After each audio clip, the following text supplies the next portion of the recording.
It's an important event because we're going to hear from one of the leading policy speakers in the country, Michael Tanner. He's had a consistent career. He started in the 90s. He told us how to get out of Social Security and privatize it. He's a leading thinker in healthcare and also in social welfare. He's written and participated in a number of books. You should be aware of his Leviathan on the Right, which talks about how the Bush administration failed to bring us freedom.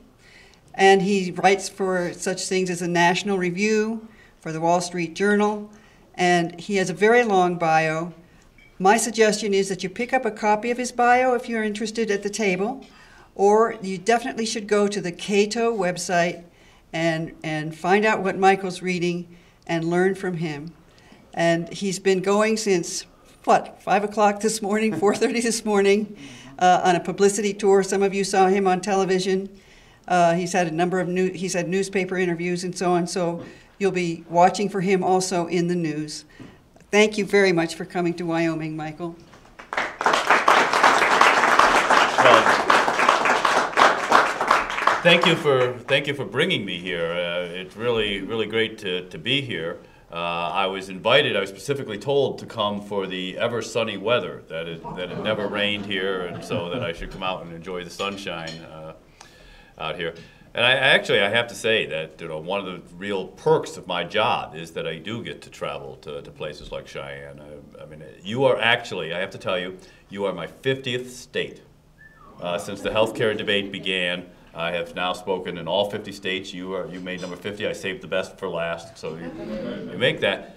And as I say, I love that about my job, getting to go around the country and talk to folks like you and learn about the individual problems of your state. And I also get to travel overseas a lot. I've been in a couple of dozen countries to talk about healthcare and to look at their healthcare systems and meet with doctors and patients and the bureaucrats who run their healthcare systems. I get a chance to really sort of delve into it, if you will, and see what's going on in national healthcare systems around the world. And actually, I should mention that, I guess it was just about a year ago, I was over in Britain, and I was looking at the national health system in Britain and meeting with a number of people over there. But what I really wanted to mention was that while I was there, I had a little bit of free time, and I'm a runner, so I went down to go running in Hyde Park while I was in London. And I have to tell you, if you ever get a chance, you're in London, you got to go to Hyde Park. It's one of the most beautiful parks in the world. It's really spectacular. One of the very interesting things about it, though, is there's a speaker's corner in Hyde Park, where there's actually a soapbox that's built into the sidewalk. And anyone can come along and you can just climb up on that soapbox and you can start talking. And you can talk for as long as you want. You don't even have to know what you're talking about. It's just like Congress. Well, I was running and I came running along, and there was a gentleman who was up on top of that soapbox, and he'd gathered a big crowd. He had quite the crowd around him, and he was in mid-speech and he was going on and had them all worked up, and he was saying, "When the common man takes over, we'll all be drinking champagne." But from the very back of the crowd, there was this little man who spoke up and said, "Yeah, but me and me mates, we kind of likes our brew." Well, the speaker just sort of ignored that, and he went on and he said, "When the common man takes over, we'll all be wearing tuxedos." But that little man spoke up once more time, and he said, "Yeah, but me and me mates, we sort of likes our tweed." Well, the speaker was getting kind of upset now, but he carried on one more time, and you heard him say, "Well, when the common man takes over, we'll all be smoking big cigars." But you guessed it, there was that little man in the back of the crowd again, and he spoke up and said, "Yeah, but me and me mates, we sort of likes our pipe." Well, the speaker jumped down off the soapbox, and he pushed his way through the crowd. He found that little man, he grabbed him by the lapels, and he said, "When the common man takes over, you'll do as you're damn well told." And when I heard that, I immediately thought of the whole healthcare debate. Because the idea of healthcare reform, what we're told that healthcare reform is all about, is that it's to help the common man. The whole reason we passed the Affordable Care Act was to help those people in our society who need help, who can't help themselves. That's what it was supposed to be all about. But when you dig down into the details of the law, you find out that we end up with a healthcare system under which we'll all do as we're damn well told. So what I'd like to do tonight is basically talk to you just a little bit about what we know about the healthcare law now. Remember, Nancy Pelosi once told us we had to pass it in order to find out what's in it. Well, we've had a couple of years now to look into what's in it, and we're having a better idea, although we're learning new stuff all the time. So I can tell you a little bit about what we know is in it now. And then a little bit about what's going on in your state, because your state's really going to be on the front lines of some decisions that are coming up in terms of dealing with this. As far as the health care bill itself and what we now know about it, we know, for example, that it is going to be increasingly hard for you to keep your current insurance policy, even if you like it. Now, I don't know how many times during the debate the president came out and told us that if you had a health insurance today and you liked it, you could keep it. In fact, I think that was almost his middle name during the debate. It was in every speech. But increasingly, it looks like you won't be able to. And that is because of the way the individual and employer mandates actually work. Now, when you hear the idea that there's an individual mandate in the bill, and that's a requirement that everyone has to buy insurance, and an employer mandate, it's a requirement that all businesses with 50 or more employees have to provide health insurance to their workers. And most people think, well, that doesn't apply to me. I already have insurance. It's not going to have any impact on me just because I'm already insured. So you know, there's not going to be any problem for me. The problem is that if the government's going to mandate that you have to have insurance, it has to define what insurance is. Now, I'm pretty sure that the policy that with $1 million deductible that I just bought for $9.95 at Walgreens is probably not going to meet the definition under that mandate. And in fact, we know that that is exactly the case. The legislation itself has a host of requirements as definitions of what actually will have to be in an insurance policy. It has to be the minimum standard benefits that are going to be in the insurance. So, for example, every insurance plan from now on will have to include mental health benefits at parity. It'll have to include drug and alcohol rehabilitation benefits. It'll have to include prescription drug coverage, which is one reason why the prescription drug industry spent $150 million advertising in favor of the healthcare law. It has to include dental and vision care for children, and it goes on and on and on. As if that's not enough, the law also creates a committee headed by Secretary Sebelius, which can determine which additional benefits must be mandated into every insurance policy in America. And that commission has been holding hearings out at the Institute for Medicine, and as you would expect, we've had days of testimony out there by every special interest group you could possibly conceive of going out there and explaining why they have to be mandated into every insurance policy in America. So we spent a whole day hearing from the in vitro fertilization industry. And there was a day dealing with brain injuries, and there was a day for parents of children with autistic children who wanted their education of their children required to be covered, and so on. And of course, we now know after watching the Democratic convention that that there's going to be a mandate that they cover birth control in every policy, and so on and so on. And it's going to just add up. Well, what does that mean to you today if you have an insurance policy that doesn't meet these requirements? And we know increasingly that it's not going to. In fact, there was a study that came out from the journal Health Affairs, came out last month, that said half of all the individual insurance market policies, all the policies in the individual market, fail to meet the criteria that's going to be required by the federal government. About half of all the people who are insured through the individual market will not be in compliance. And we also know that as far as business policies go, that according to the HHS's own website, about 2/3 of all business and about 80% of small business are not in compliance with the mandate. So what happens if you have insurance today and you like it, but it doesn't include some of the things that the government says that you have to have? Well, you actually don't have to change it right away.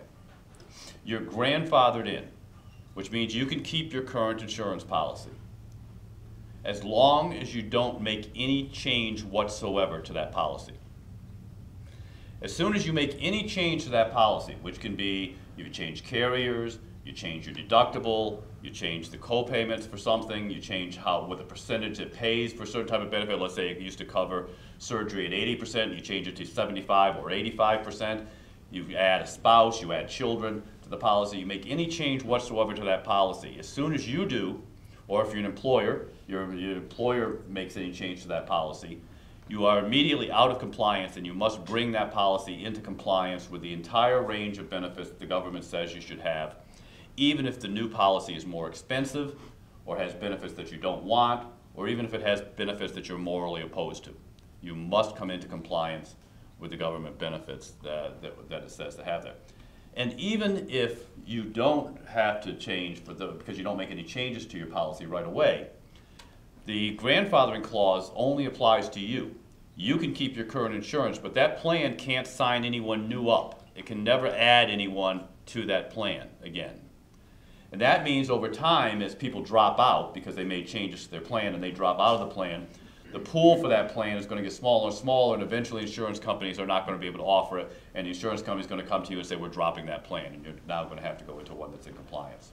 So the fact is that almost everybody is going to have to eventually change their current plan in order to come into compliance with what the government says. So we know now that you can't keep your current plan. The second thing we know now is that this bill is going to cost a lot more than we were originally promised. Now, if you remember, there was this great moment that they were just about to pass the bill, and they had came out on the steps of the Capitol, and you had Harry Reid and Nancy Pelosi and the whole group out there, and they almost dislocated their shoulder, patting themselves on the back, because they had gotten the cost of this bill down to $950 billion. Now, maybe it's telling my age, but I actually remember when $950 billion was a lot of money. Now I know it's a rounding error in the latest bailout, but it's, give them credit, they got down to $950 billion. The only problem was, of course, that number was never very accurate. They actually got to that by leaving a few things out. For example, there's $115 billion in implementation costs. They got to hire 14,000 new IRS agents to enforce the mandate. So their salaries and all that sort of thing. These are implementation costs. If they're going to set up exchanges, which I'll be talking about, the cost of doing that and having people monitor it and all these costs. Well, in Washington jargon, these are what's called authorized but not appropriated funds. So the bill says you can spend it, but it didn't actually appropriate the money, therefore it doesn't actually count against the cost of the bill, even though it ultimately will have to be appropriated in the future and spent. So you've got at least that $115 billion that's going to have to go into it. Then, in order to get it down, they actually, I don't know if any of us have ever heard of the doc fix, but it's an assumption that next year Medicare will actually cut its spending by 22%. Now, in fairness, that actually is what the law says. That's what current law says. The Medicare would have to cut its spending by 22% next year. That law has actually been in effect since, I believe, 2001, and it has never been implemented. Every year, faced with that, Congress looks at it and says, we're not dumb enough to cut Medicare by 22%, so we will postpone it for a year. And then the next year they postpone it, and they postpone it every year to get to that. Well, in order to keep that cost down below $950 billion, they just assumed that next year, for the very first time, Congress would actually impose that 22% cut. Now, not to suggest that anybody in Washington is cynical, but even as they were making that assumption, they introduced a separate bill, lo and behold, to postpone that 22% cut. When asked about that, they said, oh, but that's a whole different bill. That doesn't actually have to count against our bill. That's a separate bill over here, so that spending is entirely different. I mean, just imagine how much better your home budget would be if you could say your mortgage was a whole different expense. It didn't actually have to count against your household budget because it's somewhere else you had to pay for it. So, we had to add, that cost about $350 billion over 10 years. So, let's add that back in as well. And then there was some double counting that went on in Washington bookkeeping type of stuff. For example, you may, if you listen to the campaign, you've been hearing a lot about the $716 billion in Medicare cuts that are in the bill. I actually don't have a problem with $716 billion in Medicare cuts, Medicare is somewhere between 38 and 90 trillion dollars in the red. So I would hope that they're going to cut $700 billion out of it somewhere. You know, the problem is that they take the $700 billion and they say they're using that for Medicare. They put it in the Medicare trust fund, and then they immediately take it out and spend it for subsidies under the health care bill. So they're spending the same dollar twice. I haven't figured out how to do that yet. As far as I know, you can only spend a dollar once. You can't spend that same dollar twice, but they managed to do it and count it twice. So you have to add that back in and just some other games that go along with it. And if you actually look at it, the bill didn't end up costing about $950 billion. It ended up costing about $2.7 trillion. And those numbers are now coming out. We're now seeing those numbers as things move forward, and they're starting to have to add some of these numbers back in. You're seeing the Congressional Budget Office look at these numbers and basically give us more accurate numbers. And I think the latest number the CBO has come out with now, they're up to about 1.8 trillion. But believe me, it'll be 2.7 trillion by the time this thing is fully implemented. So we know it's going to cost a lot. And that's going to be financed by about $660 billion in new taxes over the next 10 years. And about $800 billion or more in new debt that's going to be added. So we'll have to see exactly how all that works out.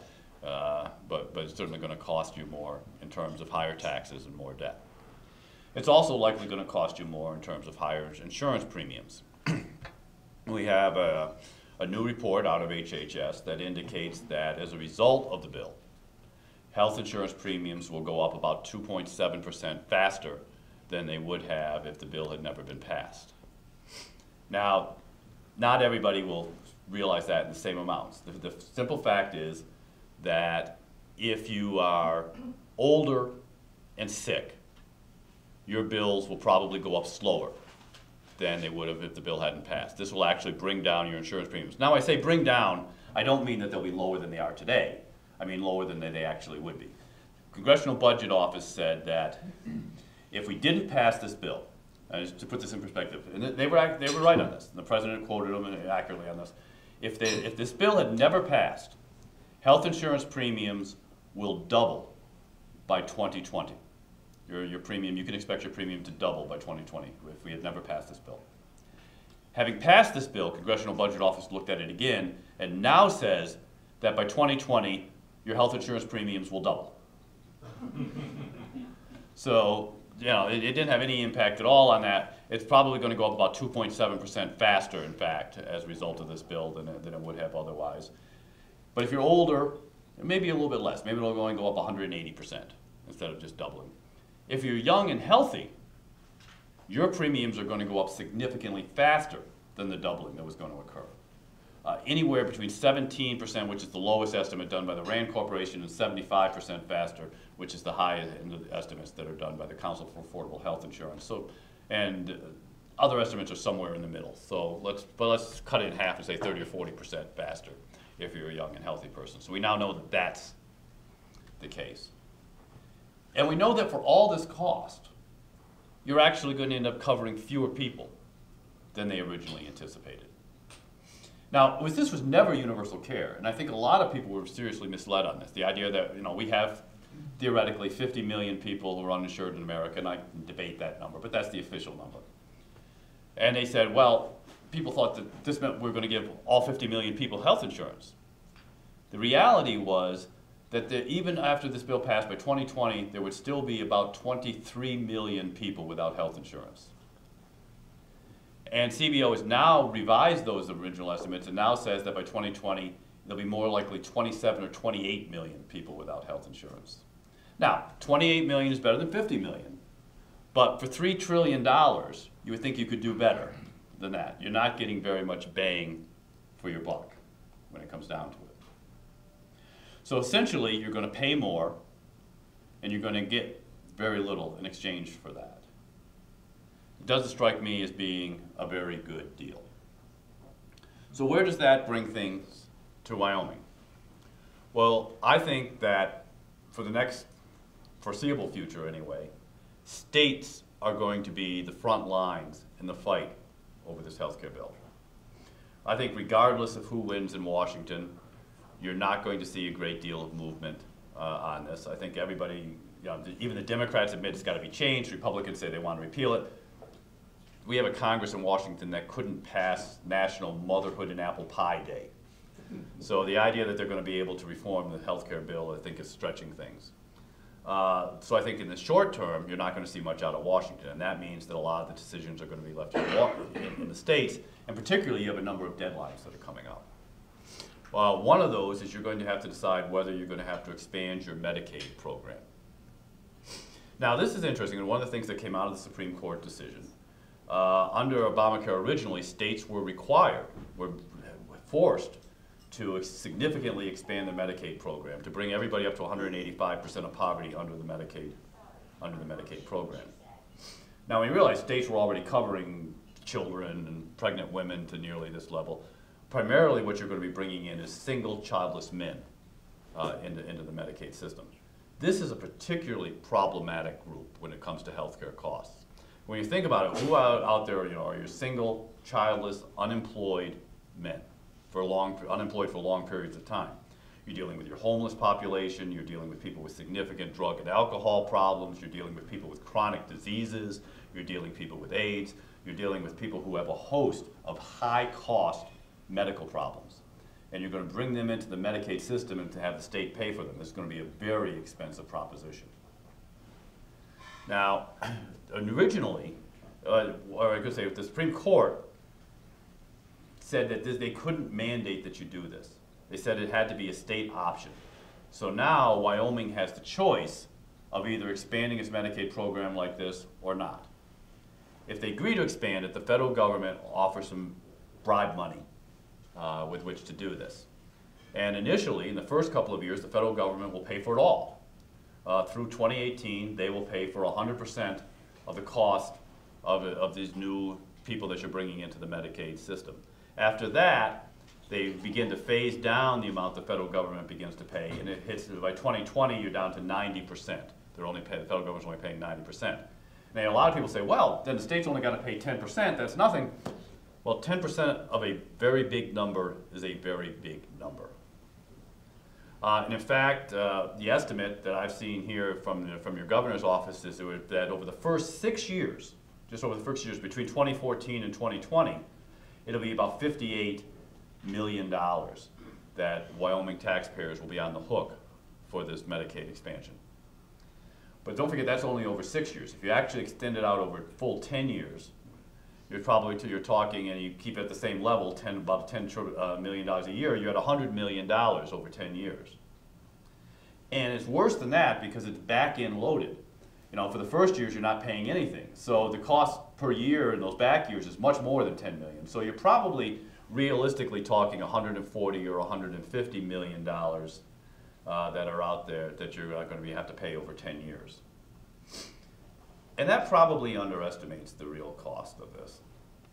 Because again, you're bringing in that very problematic high-cost population, and I think that will drive up the cost above what's being estimated. And there's also going to be what's called the Woodwork Effect. And it's a term coined by the Robert Wood Johnson Foundation. And that essentially means there's a lot of people out there right now who are technically eligible for Medicaid, but aren't in the Medicaid program. Without the expansion, they're eligible for it today. A lot of these people actually have insurance today. They work for small businesses, but they're in very low-wage jobs. They've bought insurance for themselves, even though they're poor.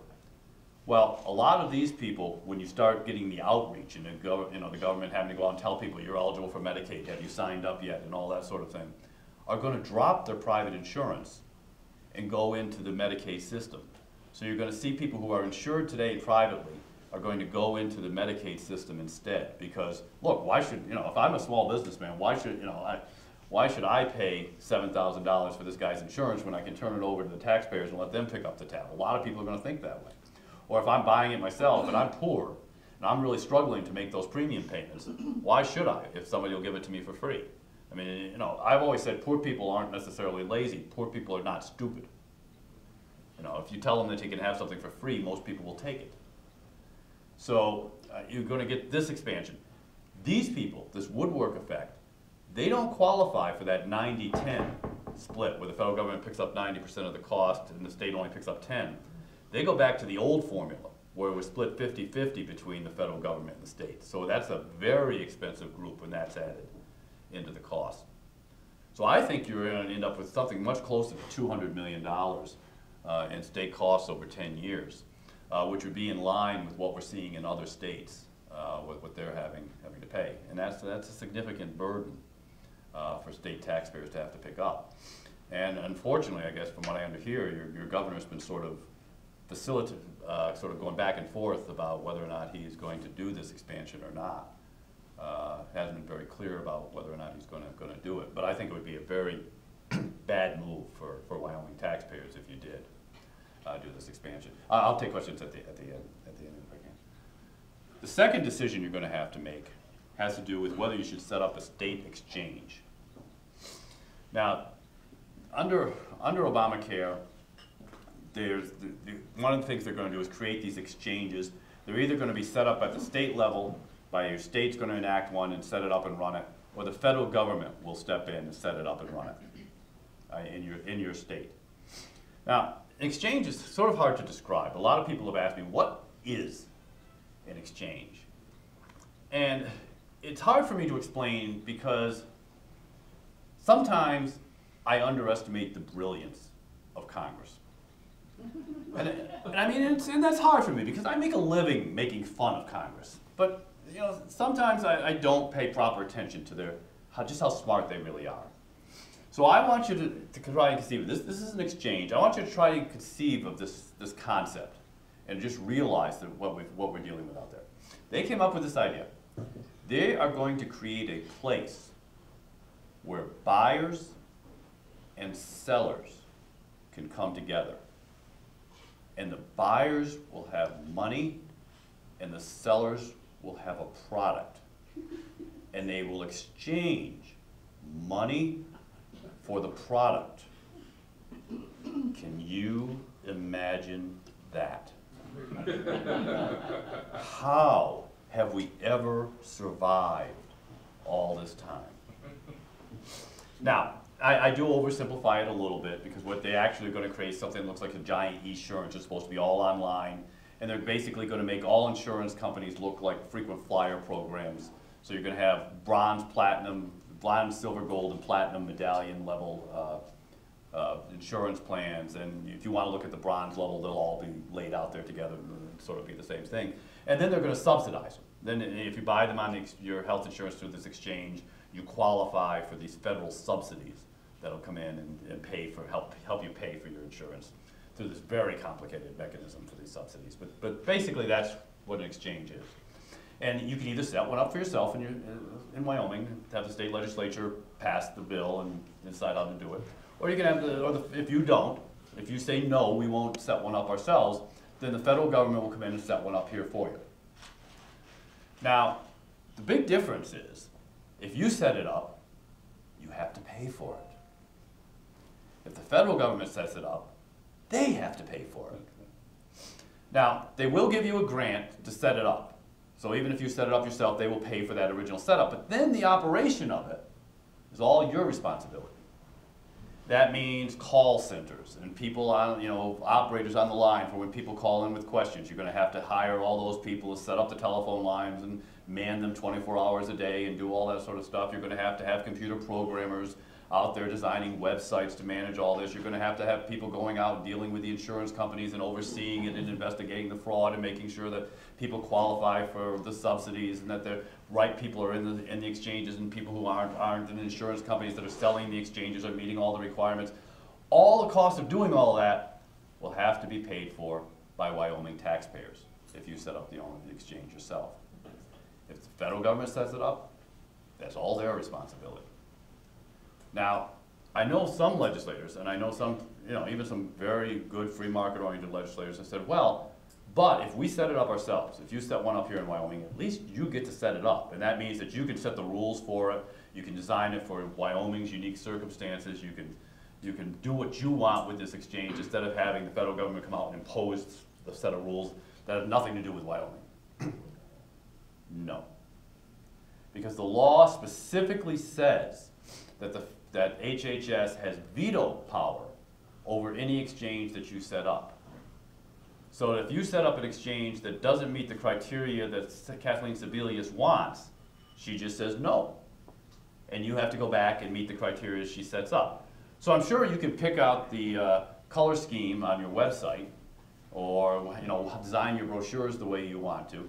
But in terms of things like setting your insurance pool, or what insurance companies can charge within the pool, or any of those sorts of things, that's all going to be set by Washington.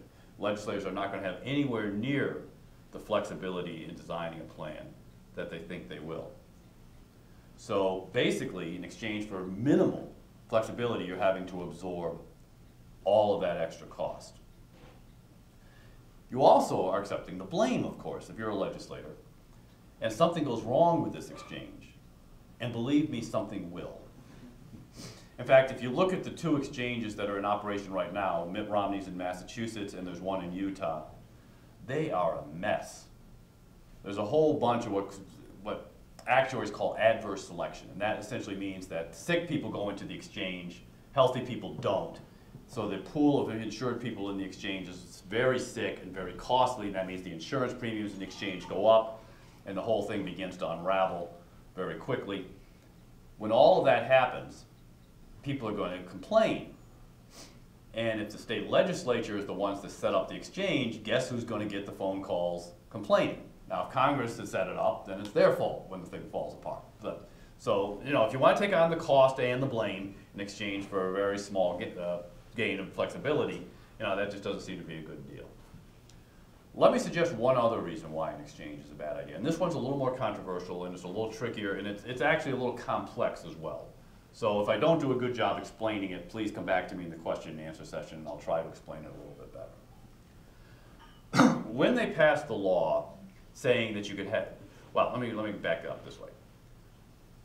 Under the healthcare law, I mentioned there's an employer mandate, and it says that if you have 50 or more employees, you have to provide health insurance to those workers, or you have to pay this $3,000 fine. Now, if you're a 50-employee business, then $3,000 per employee fine is pretty substantial. There's going to be a lot of businesses that hire 49 workers and not 50 out there. But that's the way the law reads. The law also says that fine kicks in when one of those 50 employees qualifies for a subsidy under the exchange. So if you don't provide insurance to your workers, and none of those workers buy insurance on their own, you're off the hook. But if even one of those workers goes down to the exchange, buys an insurance plan, and gets a subsidy because their income is under $88,000 a year, they'll get a subsidy. If even one of them gets that subsidy, then you're on the hook for $3,000 per employee for the difference. The question is whether or not a federal exchange, as opposed to a state exchange, can offer that subsidy. The plain language of the bill itself says no. The language of the bill itself says only a state-created exchange can offer the subsidy, not a federally created exchange. Now, that would mean that if Wyoming did not set up an exchange, the federal government came in and set one up for you, it couldn't offer any subsidies through that exchange. That means that no worker would ever qualify for a subsidy. Therefore, the $3,000 per employee tax on Wyoming business would never take effect. In fairness, I have to tell you, the Obama administration says that that's not true. The Obama administration says that leaving out state-based exchanges was an error in drafting the bill. They say they really meant to include state-based exchanges. They just screwed up writing the bill. They called it a Scribner's error. And so they took it upon themselves unilaterally, both HHS and the IRS, to write a rule that says they can go ahead and offer the subsidies anyway, even though the law says it's not there. And the question then comes up is that what would actually happen in practice? Well, that means that some small business required to pay that $3,000 fine will sue, and then we are back headed up to the Supreme Court again. And would a Supreme Court that upheld the individual mandate be likely to accept and throw this all out on the basis of this change in language about the subsidies? I honestly am skeptical. But at the very least, you lose the ability to even file that suit, or your businesses in Wyoming lose the ability to even make that argument if you set up the state exchange, because then it's a moot point, because the state exchanges can't offer the subsidies and it qualifies. So, I don't offer that as the reason you shouldn't set up an exchange, but it's certainly a reason to consider in setting up this whole exchange business.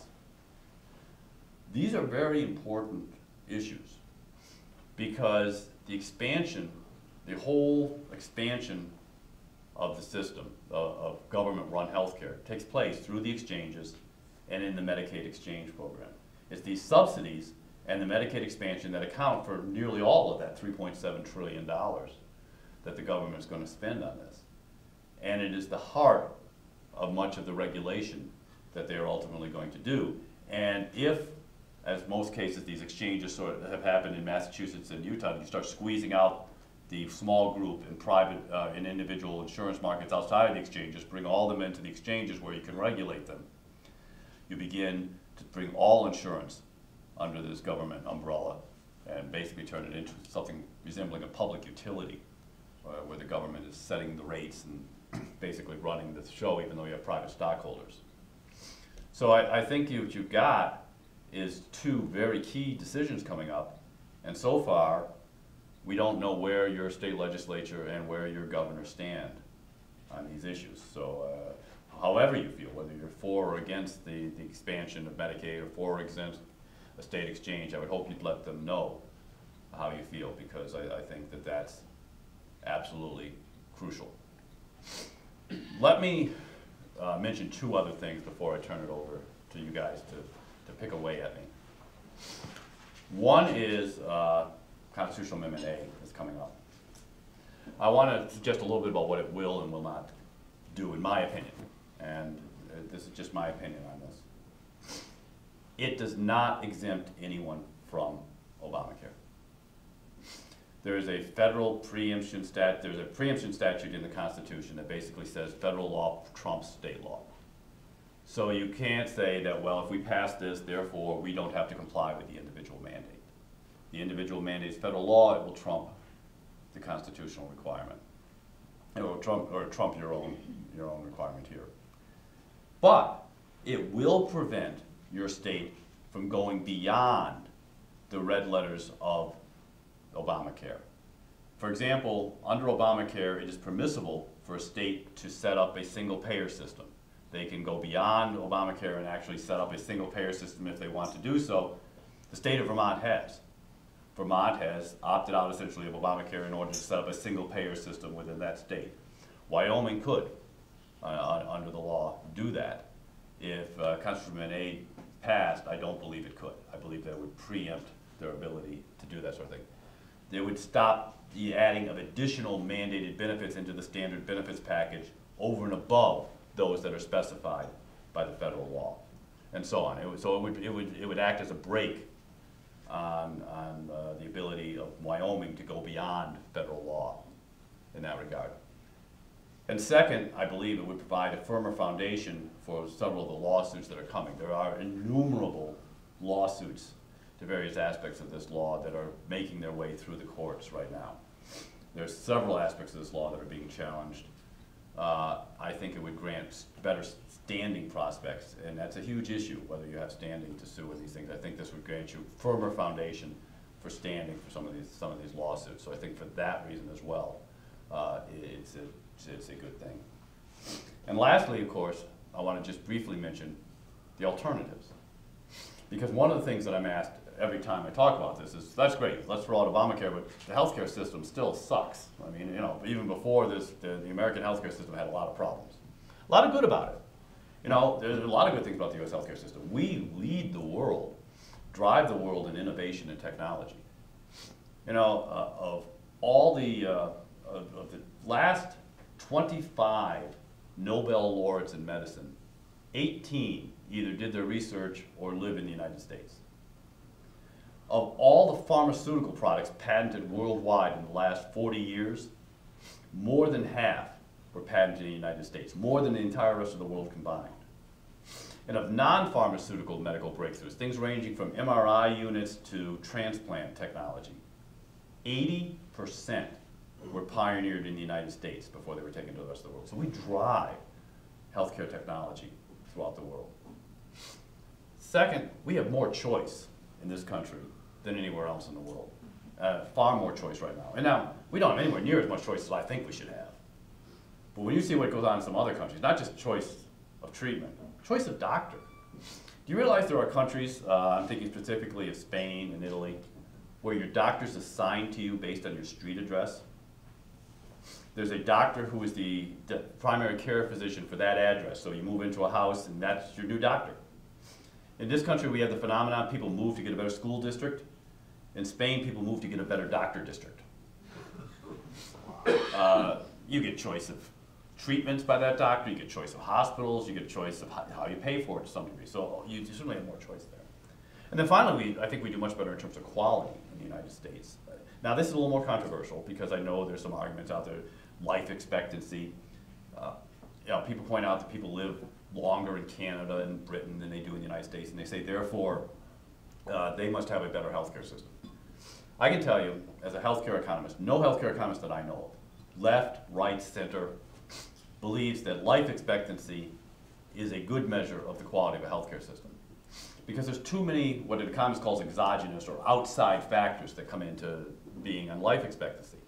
For example, things like murder rates, suicides, accidents, all things where the U.S. leads the world. These affect life expectancy in this country.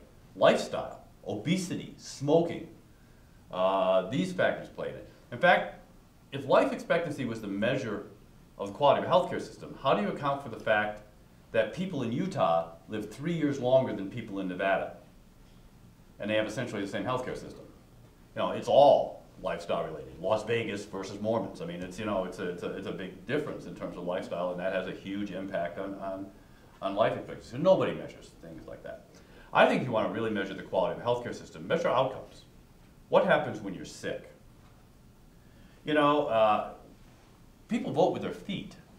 And every year, people who get sick around the world come to the United States for treatment when they get sick. Silvio Berlusconi, the former prime minister of Italy, he needed a heart surgery. It was a little taxing, bouncing around with 18-year-old models. And, so he needed some heart surgery. And he didn't get it in an Italian hospital. He didn't go to Canada. He didn't even go down to Cuba with Michael Moore. Instead, he went to the Cleveland Clinic in Ohio. Beverly Stronach, the Canadian Minister of Human Resources, came down with breast cancer. Where did she get treated? University of San Francisco Hospital.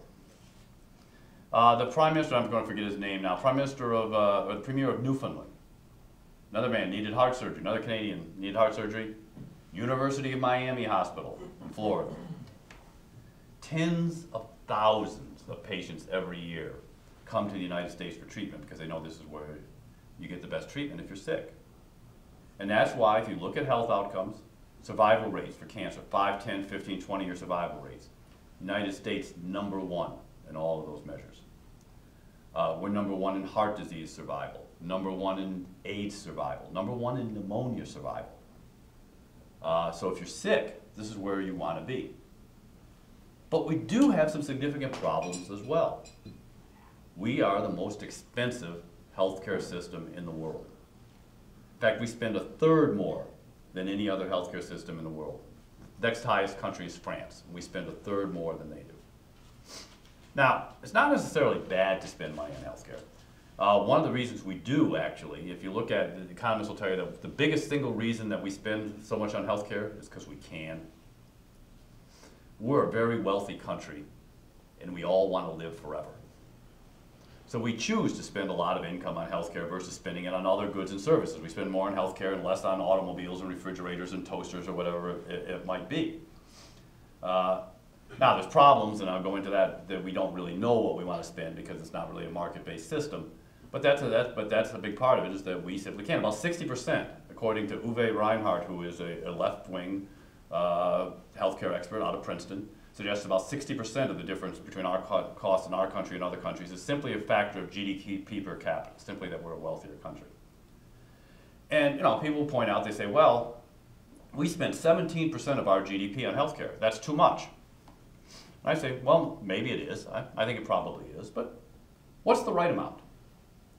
Anybody know exactly what percentage of GDP a country should spend on healthcare? 16? 15.3? Anybody like 14.27? You know, the point is I don't have a clue. And neither does anyone else. I mean, I'm pretty sure we don't want to spend 1% on healthcare like, say, Bangladesh. You know, nobody's been advocating the Bangladeshi healthcare system recently. But beyond that, I don't know. That's essentially what markets ultimately decide. How much we want to spend on healthcare versus how much on automobiles, toasters, refrigerators, or something else. So I don't have a magic number on how much we spend, but I think we spend a lot. And we also have a problem where we simply have too many people who don't have health insurance. And we can argue about 50 million, and the fact is many of them are actually, 14 million of them, for example, are eligible for Medicaid right now and have not signed up. Do we really need a giant government program to get people to sign up for the giant government program they didn't sign up for the first time? 12 million of them are not actually Americans. They're immigrants, about 6 million legal immigrants and about 6 million illegal immigrants that are not insured.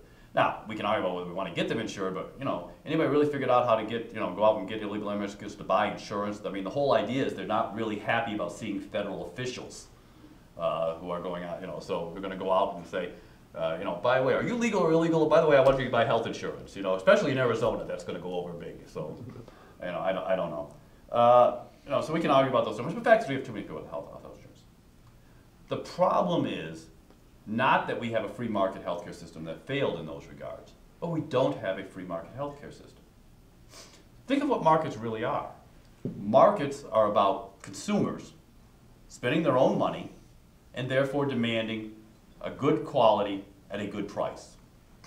And providers of that goods and services, whatever they are, going out and then meeting those consumer demands, competing with one another to meet those consumer demands for a good product at a low price. And think about how this works for anything else. I mean, once upon a time, a computer was as big as a house and cost $100,000. Today it's $9.95 and I have one in my cell phone.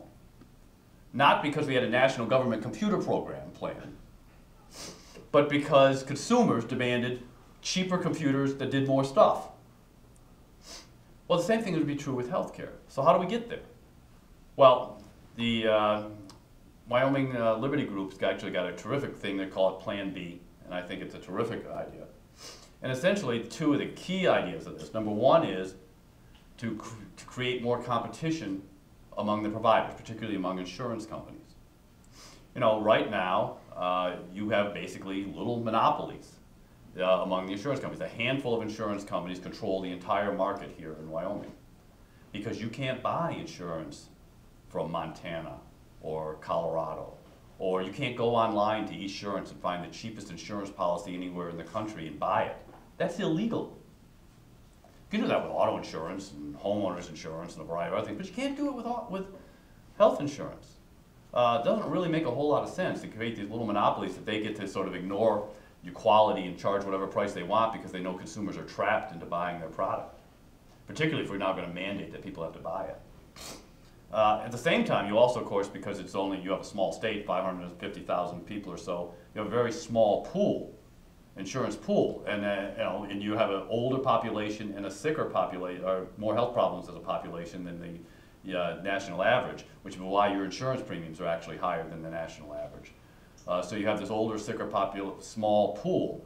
But if you could be in the nationwide pool, it would help bring down your insurance plans altogether. So why shouldn't we simply legalize it for people to buy health insurance anywhere in the country, anywhere that they want? People let you go online and buy that cheapest insurance policy that you could find. That would seem like a common sense approach. That's on the provider side. And then on the consumer side, what we need to do is take some of that money that's being spent on health insurance now and let you do the spending instead of someone else. Right now, most people get health insurance through their job. Well, when we think about it, that means two things. It means, number one, your boss gets to pick your insurance and not you. And if you lose your job, you lose your health insurance. The number one reason why people are uninsured is they lost their job, they're unemployed. And particularly the working poor, they cycle in and out of the job market, they cycle in and out of the insurance market. Why shouldn't that insurance be yours personally instead of your employer's so that it goes with you from job to job and you never lose it? Why shouldn't you get to pick it instead of your employer gets it? Well, it has to do with tax law, believe it or not. Actually goes back to World War II. In World War II, you had two problems. You had wage price controls, and you had a labor shortage because all the guys were over at the front. But because you had wage price controls, businesses couldn't compete for workers by raising wages, so they got around that by offering things like health insurance instead. And in 1953, the IRS ruled that health insurance was tax-free, was a tax-free benefit to you. So if you get your employer's health insurance at work, you don't pay any taxes on it. Now what this means, for example, is that if you get paid $50,000 a year and your employer goes out and pays $15,000 for insurance for you, which is the cost, average cost in Wyoming up in family plan, you're only paying taxes on $50,000. You're really getting paid $65,000, but you're only paying taxes on $50,000. As far as your employer is concerned, it costs $65,000 to hire you. He's got to pay you the wages and the insurance. So he's paying you $65,000 as far as he's concerned, but you're only paying taxes on $50,000.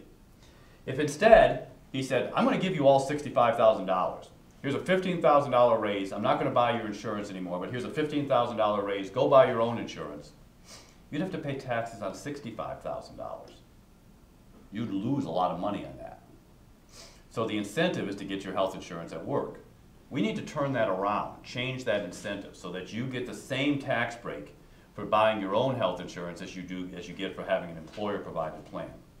If we do that, people will then take that money, take that raise, buy their own health insurance. They will become the consumers.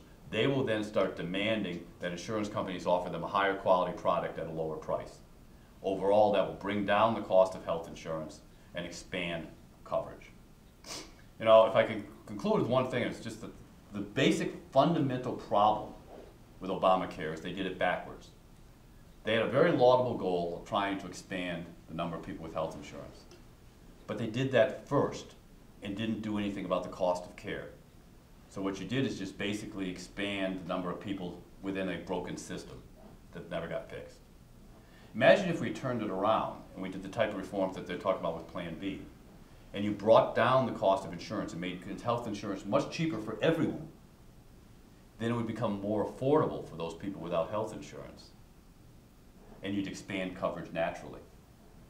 So if you did the cost first, you get the expansion. By doing the expansion first, you actually drive up the cost.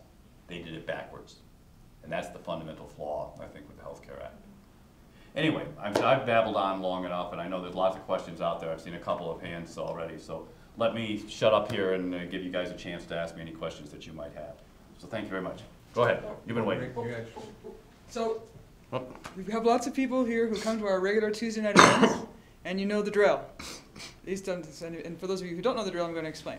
So we've got a little, hopefully, oh, I see how this comes out. Okay. We've got a little microphone, and when you want to ask a question, I'd ask you to ask it into the microphone so that we can get this recorded forever for prosperity on our video. So, Doug, did you want to go first? Actually, he answered my question a little bit later on into the thoughts. I jumped the gun. All right, so we'll let Maureen run around and hand things to people. There we go. At lunch, you shared with us whether or not health care is a right or a privilege, and if not, why not? And what are the options? Yeah, that's a very good question, and I'm asked that all the time. I mean, you know, and it's part of the fundamental debate. You know, especially if you're for free market healthcare, people say healthcare is a right, not a privilege. I think that's both are wrong. It's neither one. What healthcare really is a commodity, and it's a finite commodity. I mean, there are a certain number of doctors, a certain number of hospitals, and a certain amount of money. So you could declare something a right, and it doesn't change anything if you run out of money, doctors, and hospitals. So I think fundamentally, the debate we should be having is how do you allocate that money, doctors, and hospitals? And you do it from the top down or the bottom up. Now, there's no such thing, Michael Moore aside, there is no such thing anywhere in the world, in the United States or any other country, that provides everybody with unlimited health care. It just isn't, because you run out of money, hospitals, and doctors. The question then becomes, do you allocate that from the top down, sort of the rationing that goes on in the other government programs, other government systems, or do you do it from the bottom up by empowering consumers to make value-based decisions for themselves on how to allocate those resources?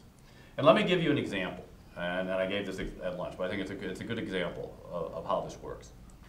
let us assume that every year, every American got an annual physical, and as part of that annual physical, they got a CT brain scan. We would save a dozen, maybe 20 lives every year, because we would catch some brain cancers early enough to intervene and save those people's lives. We would also bankrupt the country overnight, because it costs about $1,000 a pop to do that CT scan. No country anywhere in the world is going to give every citizen a CT scan every year as part of their annual physical. No country does, no country will. The question is, how do you deal with that conundrum? You can deal with it from the top down, and that's what national healthcare systems do. They do it directly or indirectly. Indirectly, countries like Britain or the Scandinavian countries just say, you can't have that CT scan. Don't care how much you want it, we won't let you have it. You can do it indirectly, which is what Canada does and some other countries. Welcome to have that CT scan. You can have CT scans all day if you want. No one's going to tell you no. We only have one CT scanner in the province, however, so you might have a 5-year wait to get into it. But if you want it, you can do it.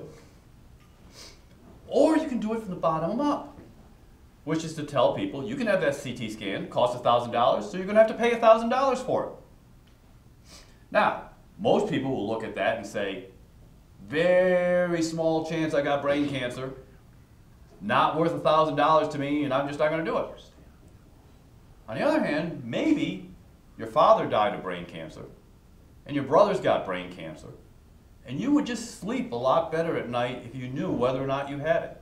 So maybe for you, that $1,000 is worth it, and you spend that money and you get that CT scan. That's your choice, your decision, not some bureaucrat making that decision for everybody from above. And that's the fundamental debate that we should be having in healthcare, whether it's top down or bottom up in terms of discussing how to allocate resources. But we should not be pretending that there's unlimited healthcare out there, because there's not. One of the issues that was brought up during the 2008 debate over healthcare was access. From the looks of things, that you may be increasing the overall exposure to individuals having access to a healthcare policy, but is this actually translating out to individuals having increased access to healthcare itself? What are your thoughts on that? Yeah, we sort of conflate different things into one thing. I mean, the fact is that health is not the same thing as health care, and health care is not the same thing as health insurance. And we sort of treat them like they're all the same. The fact is, simply giving people health insurance doesn't mean that you get health care. And you can look around countries around the world and all this thing. Right now as we speak, there are 750,000 people awaiting admission to National Health Service hospitals in Britain. Every year in Britain, 50,000 people awaiting surgery end up not having that surgery because they were on the waiting list too long and their condition deteriorated to a condition where they couldn't have the surgery, couldn't go forward with it. If you have cancer in Britain, you have a 40% chance of ever seeing an oncologist. So, they all got health insurance, doesn't necessarily get health care. In Canada today, 800,000 people on the waiting list for health care. You simply saying that you have it, we're hearing about orthopedic care, particularly things of that nature, but also neurology, some of those specialties as well. Long waiting lists, giving birth. I know that there was a whole slew of people being sent across the border for obstetric care because there was shortages there and stuff. So you have simply giving people a piece of paper is not magic. I mean, it doesn't suddenly grant more resources. Simply giving people a piece of paper that says they have health insurance. So I think that's a fundamental difference that we need to pay attention to. What we're talking about is giving people more access. And let me just bring in one other thing on this, and that is in particular physicians, whether or not you're going to be able to continue to see the physician of your choice if this goes through. One of the things you're doing by expanding the number of people with health insurance is you're expanding the demand for health care.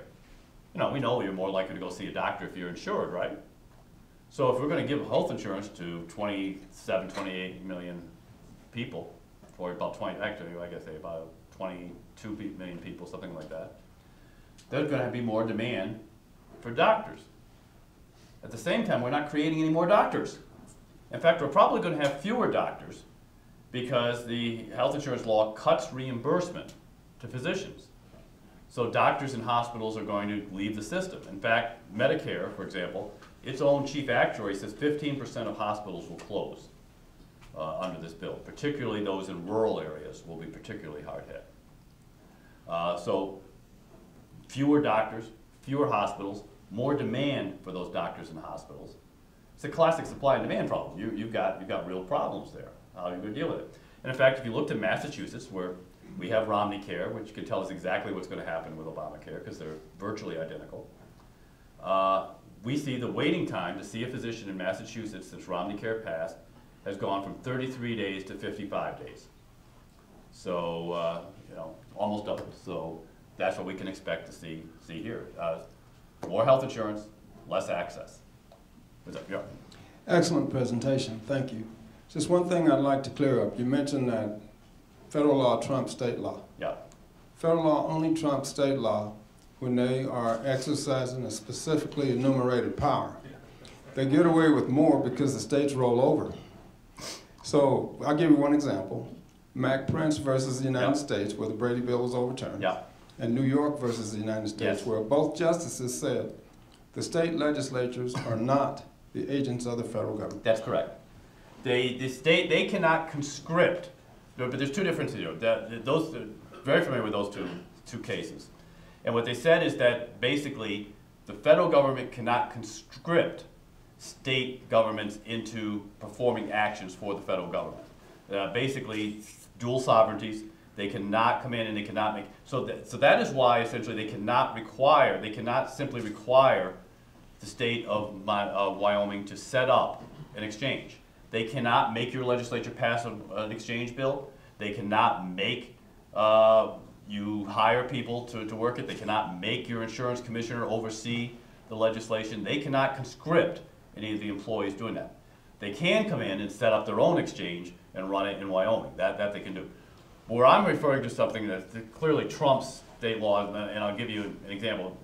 And I agree we should go back to the enumerated powers, but God knows we've got enough unconstitutional things that aren't part of the enumerated powers that the courts have upheld. We can go back to Wyoming versus Davis, Social Security, all those, the whole New Deal type of thing. But for example, if you were to pass a law, conscription is not in the enumerated powers, although you could argue it's part of the necessary proper clause, but let's leave that out and say conscription's not in there. If you were to pass a state law that said no one has to comply with the draft, no Wyoming citizen has to comply with the draft, and one of your Wyoming citizens didn't show up at the Selective Service Board for that, was arrested, I don't think that would be a successful defense. I think that the federal courts would throw him in jail. I wish it was different, but I think they would. Well, unless you're going to fight the federal government, but I don't know that you're going to do it, that the state's prepared for that. Regarding the cost of health care, the high cost of all the services that we endure, could you tell us a little bit more about the cost drivers in that? And here's my concern, is that we're always told that it's the utilizers that are driving the cost of care. I think that's a bit deeper. I think there's so much more to this cost of health care. So as a state, as we're looking at state officials and we're saying, hey, how about if we look at regulation? Would that help lower the cost of health care? Can you shed some light on the cost of health care and what drives it? Well, people don't really know to a large extent. I mean, as I say, a large part of it is simply demand. It's simply a demand for doing things. We do things in this country that they wouldn't conceive of doing in other countries. We will spend $1 million on a low birth weight baby that they would never consider spending that money on in other countries. We will do things for people in the last 6 months of their life. And in fact, if you actually look at where healthcare costs are consumed, the last 2 years of a person's life consumes, in general, as much healthcare as they do the entire rest of their life. People say, okay, well, let's deal with that issue. Part of the problem is we never know what those last 2 years are. It's easy to do it in retrospect, very hard to do it prospectively. In fact, they actually did a study to ask physicians how long people expected to live. You were better off flipping a coin. Physicians got it wrong more than half the time in terms of trying to determine whether people had 6 months or a year to live on that. So very hard to intervene on that. We do know there's a substantial amount of health care that yields no benefits in treatment. Probably about as much as a third of healthcare spending in this country provides no real benefit. And if you look at what's called the Dartmouth Atlas study, they looked at this with Medicare. They looked at how much was being spent in various counties and then various outcomes for that difference in expenditure, and found no difference in outcomes despite this huge variation in expenditure from county to county. Whether that was driven by the providers, whether it was driven by the individuals, it's probably a combination of the two. You have providers who want to maximize their income and consumers who didn't care how much they spent, and thinking that even a marginal improvement was worth virtually unlimited cost because they weren't paying it. And a provider that was happy to order the additional tests and do all those sort of things. I think it's a combination of exclusion of the two that is likely driving it. And again, I think that goes back to our basic issues here, that if consumers were paying for more of that cost out of their own pocket, they would have a much more of an incentive to ask, do I need that test? Okay. Rather than say, sure, why not? Let's be sure, which is what they tend to. Okay, let's take 2 more questions, and So one more, and then Don will be the last question. Oh, okay, that'll be fine. And then the food is still here, and Michael, you're I'll stick around to answer questions okay. one-on-one. So go ahead, Mary. The word is nullification. Yeah. And maybe you've already spoken about it, but I wonder if you could address that, because I've heard that that's available to states. Yeah, I just don't buy it. We fought. There was a war fought over that. The nullification side lost. Unless you're prepared to fight that war again, you'll lose again in federal court. Essentially, the courts don't buy nullification. I mean, whether that's a proper constitutional interpretation or not is a different question. But it is where the state of jurisprudence is at the Supreme Court level today. And I think you'd have at least an 8-1 decision against any nullification effort. You might get Clarence Thomas. I don't know that you get any of the others. They're pretty reluctant to do anything that dramatic. It's basically since the New Deal that's been the case. Okay, this is our last question. Real simple one. I'm under the impression that there's no funding in Obamacare for the federal exchange. Is that a true or false impression? For the operation of it, that's correct. It would require additional appropriation. There's money in there for the grant money that to help you set it up, but if the federal government had to come in and operate an exchange on an annual basis, it would require annual appropriations as part of the HHS appropriations bill. And so far they haven't sought it because they haven't had to operate any. I can't imagine. I mean, right now, according to the National Conference of State Legislatures, there's between 30 and 35 states that will be out of compliance, will not have an exchange up and running by the due date of January 1st, 2014. So the federal government would actually have to operate somewhere between 30 and 35 exchanges. I don't see where they have the money, the manpower, or the expertise to do so. So I can't imagine that they actually can come in and set these up. And I would be very surprised if that date didn't slip. I'm sure they'll come up with waiver authority, which they managed to seem to come up with at a regular basis, in order to move that date out, probably 2016, 2018, something along those lines, fairly soon. Because this Congress is not going to appropriate what will ultimately be billions of dollars in operation funds. They're just not going to do it. Okay, thank you very much, Michael. Thank you. You're a veritable encyclopedia of healthcare and other public issues, and you'll be around so people Yes, can ask you definitely. questions.